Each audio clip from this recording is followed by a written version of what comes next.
یہ جو آج کل لوگ کہتے ہیں نا کہ صاحب یہ جو قربانی ہے یہ تو بڑی عقل کے خلاف بات ہے، کہ اعوذ باللہ کہتے ہیں کہ کروڑوں اربوں روپیہ جو ہے قوم کا وہ نالیوں میں بہہ جاتا ہے، اعوذ باللہ، اور جانوروں کی قلت ہے اور جناب گوشت کی قلت ہے، اور اس میں یہ ایک دن کے اندر اتنے جانور ذبح ہو جاتے ہیں، ملک کی دولت تباہ ہو جاتی. یہ وہ لوگ ہیں کہ جن کو ہر آن ہر لمحے اپنی آنکھوں کے سامنے پیسہ ہی ناچتا نظر آتا ہے، پیسے کے سوا، مادہ پرستی کے سوا اور کوئی ان کی نظر میں کسی چیز کی قدر و قیمت نہیں. مجھے لطیفہ کسی نے سنایا تھا کہ کوئی تاجر مزاج کے جو آدمی ہوتے ہیں نا، جو ہر وقت روپے پیسے کے چکر میں رہتے ہیں، تو ایسا کہتے ہیں کوئی تاجر کو انتقال ہوا، فرشتے اس کو لے جانے لگے، تو اس سے پوچھا کہ بھائی یہ بتاؤ کہ تمہیں جنت میں لے جائیں کہ جہنم میں لے جائیں؟ تو وہ کہنے لگا جی جہاں 4 پیسے کا فائدہ ہو وہاں لے جاؤ. جنت میں 4 پیسے کا فائدہ ہو تو وہاں لے جاؤ، جہنم میں 4 پیسے کا فائدہ ہو تو وہاں لے جاؤ.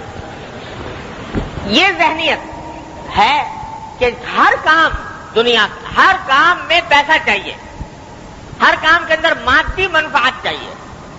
وہ یہ سوال کرتی ہے کہ قربانی کے اندر، قربانی کی عبادت میں ہمارا فائدہ کیا ہے 4 پیسے کا؟ جب تک 4 پیسے کا فائدہ نہ بتاؤ تو ہم قربانی کو ماننے کو تیار نہیں. اور ان بے عقلوں کو یہ پتہ نہیں کہ یہ عبادت تو رکھی گئی ہے اس عقل کو کچلنے کے لیے. یہ عبادت تو رکھی اس کام کے لیے ہے کہ اچھا ہے دل کے ساتھ رہے پاسبان عقل، لیکن کبھی کبھی اسے تنہا بھی چھوڑ. یہ تو رکھی اس لیے گئی تھی. اور اللہ تبارک و تعالیٰ نے یہ عبادت اس لیے رکھی تھی، اسی کو کا پورا قصہ سنایا اللہ تعالیٰ نے کہ ہم نے اپنے نبی صلی اللہ علیہ وسلم حضرت ابراہیم علیہ السلام کو کہہ دیا کہ بیٹے کو قربان کرو. اب بتاؤ کہ بیٹے کو قربان کرنے کا جو حکم ہے، ذبح کرنے کا، اس کو عقل کی کسی بھی ترازو میں تول لو، کیا یہ حکم کسی طرح عقل کے مطابق بنتا ہے؟ کسی بھی انسان کا قتل کرنا، قرآن نے یہ کہا ہے کہ ایک انسان کا قتل کرنا پوری انسانیت کو قتل کرنا ہے. من قتل نفسا بغیر نفس او فساد فی الارض فکأنما قتل الناس جميعا. ایک آدمی کو قتل کر دیا ناحق تو گویا پوری انسانیت کو قتل کر دیا. اور انسان بھی کون؟ نابالغ بچہ جو ہے، اس کے بارے میں حکم یہ ہے کہ عین حالت جنگ میں بھی، جب جہاد ہو رہا ہو کافروں سے، اس وقت بھی حضور اقدس صلی اللہ علیہ وسلم کی ہدایت یہ تھی کہ جب جہاد کی حالت میں کوئی بچہ آ جائے سامنے تو ہرگز ہاتھ مت اٹھانا بچے کو. لا تقتلوا ولیدا، کسی بچے کو کبھی مت قتل کرنا. ولا شیخن فانیا، نہ کسی بہت بوڑھے آدمی کو. عین حالت جنگ میں بھی منع ہے، جائے کہ حالت امر میں. اور بچہ بھی کون؟ اپنی اولاد، اپنا بیٹا بھی مرادوں سے مانگا ہوا. تو کسی بھی میزان پہ تول کے دیکھو، یہ عقل کے کسی میزان پر یہ حکم اترتا نہیں. لیکن جب حکم آیا ابراہیم خلیل اللہ علیہ السلام پر تو پلٹ کر ابراہیم علیہ السلام نے یہ نہیں فرمایا، اللہ تعالیٰ سے یہ نہیں پوچھا کہ یا اللہ اس بیٹے نے کیا قصور کیا ہے، یا اللہ یہ حکم آپ نے کیوں دیا، کیا اس کی حکمت ہے، کیا اس کی مصلحت ہے، کچھ نہیں. بیٹے کے بعد چلے گئے اور جا کے بتایا کہ دیکھو بیٹا یہ خواب میں دیکھا ہے میں. بیٹے نے بھی جو بالکل نا عمر نا بالغ، اس نے بھی پلٹ کر یہ نہیں پوچھا کہ ابا جان میرے کس گناہ میں مجھے قتل کیا جا رہا ہے، کس قصور کی سزا دی جا رہی ہے، کیوں یہ حکم آیا ہے. جواب میں یہ کہا کہ یا ابت افعل ما تؤمر، ابا جان جو حکم آیا ہے کر گزری.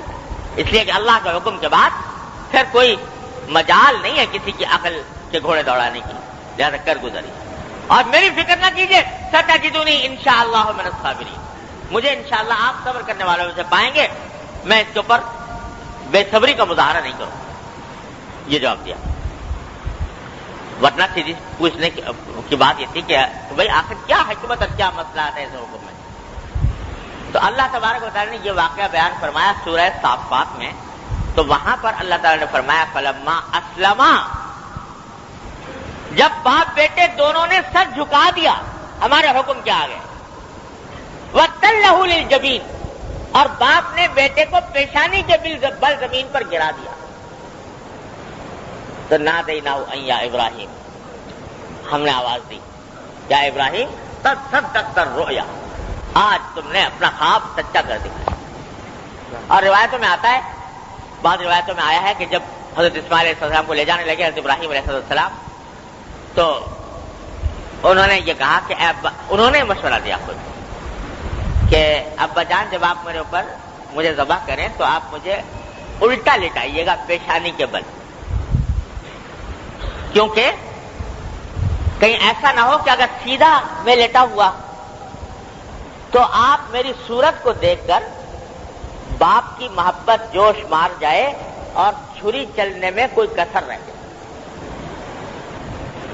دوسرا یہ کہ آپ مجھے ایسا کیجیے گا کہ میرے سارے کپڑے جو ہیں وہ میرے جسم کے اوپر اچھی طرح ٹائٹ طریقے سے باندھ دیجیے گا، کیونکہ جب میرے اوپر چھری چلے گی تو بہرحال میں انسان ہوں، تڑپوں گا، اور اس تڑپنے کی حالت میں میرے ہاتھ پاؤں چلیں گے تو خون کے چھینٹے ابلیں گے، اور وہ خون کے چھینٹے میرے لباس کے اوپر چاروں طرف پھیلیں گے.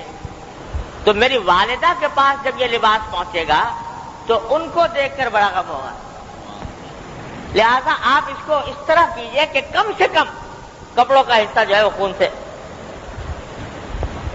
آلودہ ہو. لٹا دیا باپ نے بیٹے کو. اللہ تعالیٰ کو یہ منظر اتنا پسند آیا کہ فرمایا جب دونوں باپ بیٹوں نے اپنا سر جھکا دیا تو ہم نے آواز دی کہ یا ابراہیم قد صدقت الرؤیا، تم نے اپنا خواب سچا کر دکھایا، ہمارے حکم کے اوپر پورے اتر گئے. تو اعلان ہو گیا رضامندی کا، تاکہ اب تم نے اپنا کام کر لیا. بندگی کا اعلیٰ ترین مظاہرہ، بندگی کی اعلیٰ ترین مثال تم نے تاریخ عالم پر ثبت کر دی.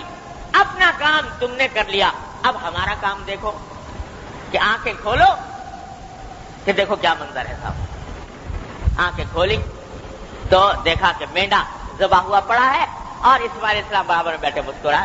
جب یہ کرو گے اور اس جذبے کے ساتھ کرو گے کہ چاہے مجھے ظاہر میں فائدہ کچھ نہیں پہنچ رہا، میری رقم میں کمی آ رہی ہے بظاہر دیکھنے میں، لیکن میرے پروردگار کا حکم ہے اس لیے انجام دے رہا ہوں.